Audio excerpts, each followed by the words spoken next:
Hello everybody, welcome to another video from Gun Gamers. I'm Eric. Lutz.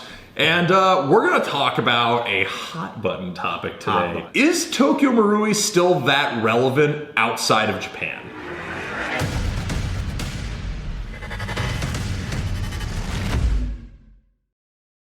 Yeah, we're going to talk U.S. based, I think, Yeah. for this discussion to be relevant for most of our viewership. Right? Yeah, but I actually think, it's a more interesting question than is like, if they suffer in the U.S. market, why is that? Yeah, sure. So right off the bat, I do want to give them credit where credit is due, which is, we've talked in past videos, if you've ever watched, like, how long we've all played. I started in, 2003, and back then, TM was the gold standard, right?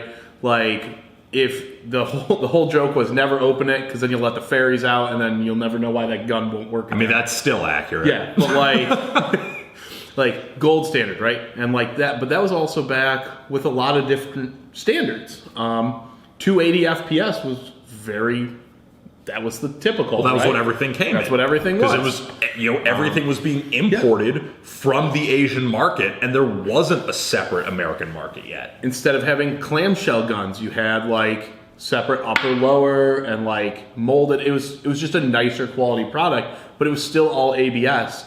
And I think if in the broad view of this video is where they lost it is they never upped their game, where everyone else started progressing, started going to metal receivers and then steel receivers, or changing the internals, started upping FPS, all sorts of things. And I think it's really, they just haven't kept up. I think it's funny, though, to me, I actually think there's two Tokyo Maruis. Okay. There's the AEGs, which really have not done a great job of staying up to date in the current market. The NGRS, Next Gen Recoil Shock System, that system is cool, but really is very expensive and intricate, and if you want to up it to the power levels that the Western market generally demands, you're spending the cost of the gun again, and you have to have a tech who will work on it, and it takes its own magazines. There's a whole separate ecosystem, and they do have a cult following, but they're not popular. Yeah. But then, so to me, the AEGs, AEG-wise, Tokyo Marui in the United States, totally irrelevant. Yeah. I think where they still have a good market share and a good deal of relevance is in gas blowback. Because then you look at their gas blowback rifles, and the MWS system is arguably the best gas blowback system.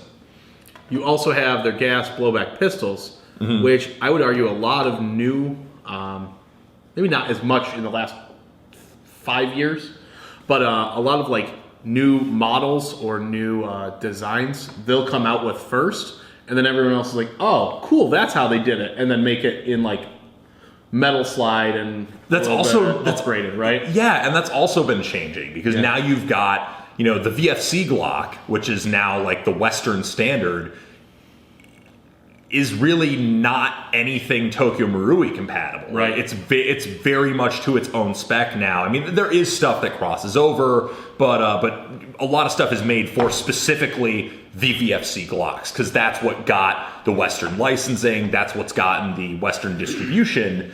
And then you've got there's a lot of guns that are coming out now that Tokyo Marui never made, like the VFC SIG series. Yeah. You've got all the M&P. Tokyo Marui was the last people to make an M&P. WE had an M&P out before Tokyo Marui did. That was back in 2015. Hilariously stupid names, but yes, it was the toucan and the big bird.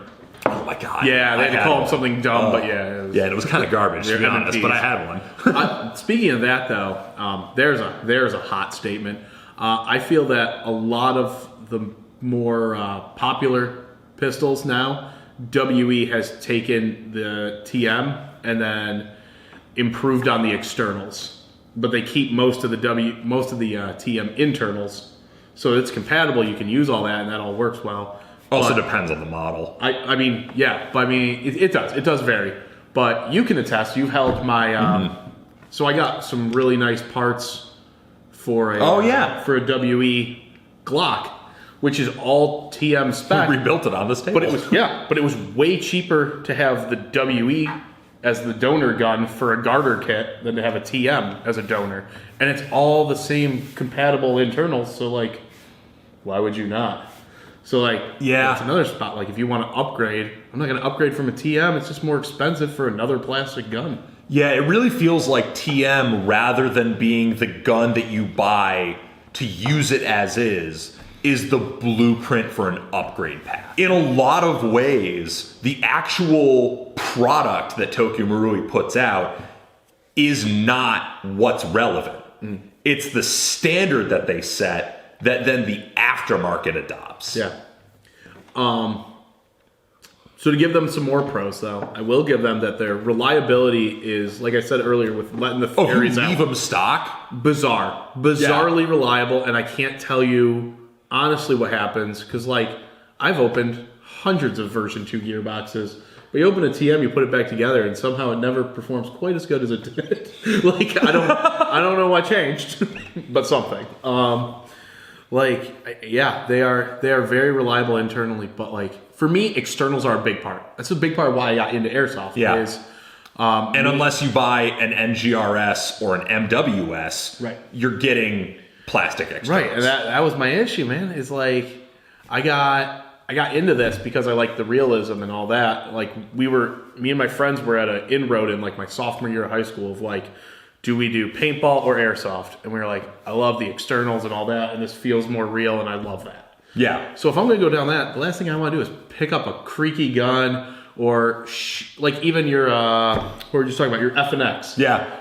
It has a good feel to it, but you use it enough and you can tell that slides plastic and like it takes away something. And that gun shoots great. It does. But I do find myself not really using it because I love externals. It's a huge part for me. And so when those just aren't quite oof. Well, and I'll tell you the other reason I don't use the Tokyo Marui FNX much anymore is because getting replacement parts is a huge pain. That's the double-edged sword of Tokyo Marui, is that you have no OEM part support. Yep. You can get aftermarket parts for a huge plethora of their products, but if you've got a Tokyo Marui product that never got majorly adopted by the aftermarket, like my FNX, there was like a few runs of slide kits. Can't find it. And I had to order magazines from Hong Kong and pay shipping, and it was a whole headache. And now I've got like the fill valve. Oh my God. The FNX's fill valves, by the way. It doesn't take a stock like generic threading or anything? It takes some style of fill valve that's a little bit different because it also retains the base plate. Oh. Yeah, so you need to get like a little bit of a different thing so that it'll fit. And you know who stocks those in the United States? Nobody. That's my issue. Is like not maybe. They must maybe I just need to buy another like set of fill valves and figure out what's compatible. But again, I can't get OEM parts. I feel like for the Western consumer, they're doing well enough overseas that they don't need to do well for them overseas, right? They don't have to do well over here. And I feel like they don't give the parts support to help it. Mm-hmm. Which, great. Oh, you can always buy it. You can buy it overseas. You can buy more mags. You can dig around and find this part, that part, the other. That's great, but like, if I have something shit the bed and I need a new whatever, so I need a new hammer spring, mm-hmm. I don't want to pay $30 shipping for a $1 hammer spring to be here in 3 weeks. Now, again, to give credit where it's due, the MWS, pretty much perfect out of the box from everything I've seen and from everyone I know who owns one. Mm-hmm. So there are still certain Tokyo Marui products, I think, that are just right now the best thing that we have. But then I look at what's happened with the rest of the market where all it takes is someone else to iterate upon it in a way that's better for the Western market. And then the Tokyo Marui just becomes the thing that only people who want to upgrade their stuff buy. Yep. Or collectors. People mm-hmm. that want... Nowhere is this more relevant than in the online communities. I'll see people, especially with like Glocks. Oh, man. Airsoft Glock users are a different breed, man. Oh, yeah.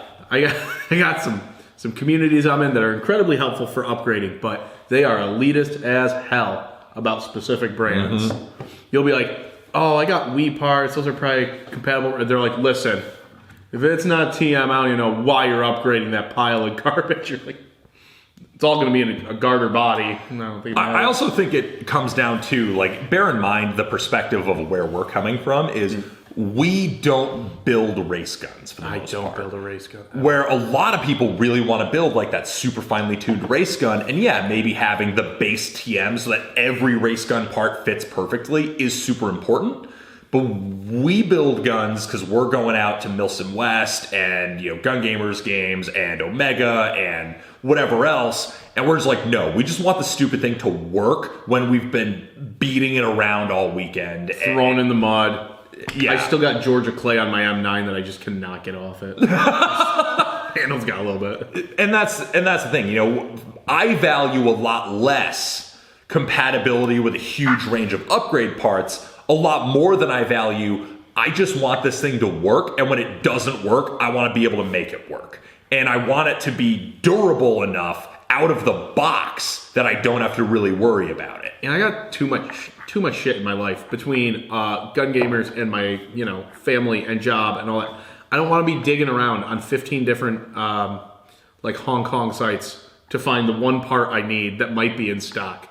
I want it like quick, accessible, easy to get. Right? And that, I think, shows the disconnect. That whole string that we just said. The disconnect is, I think Tokyo Marui is not very relevant to most players who just want to be able to conveniently get something that they can immediately go play Airsoft with the way that we play Airsoft. Yeah.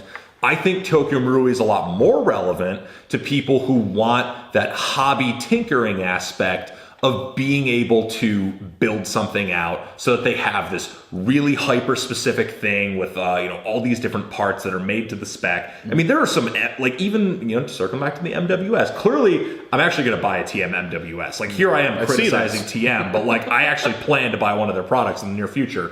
But then you see, like, TM MWS builds, and it's like, oh my god, that's like this crazy movie gun build that nobody makes parts for except for these few hobby companies in Asia. So if you want to do stuff like that, then Tokyo Marui is not just the most relevant option, they're the only option. Yeah, I have anything else to argue with you on it.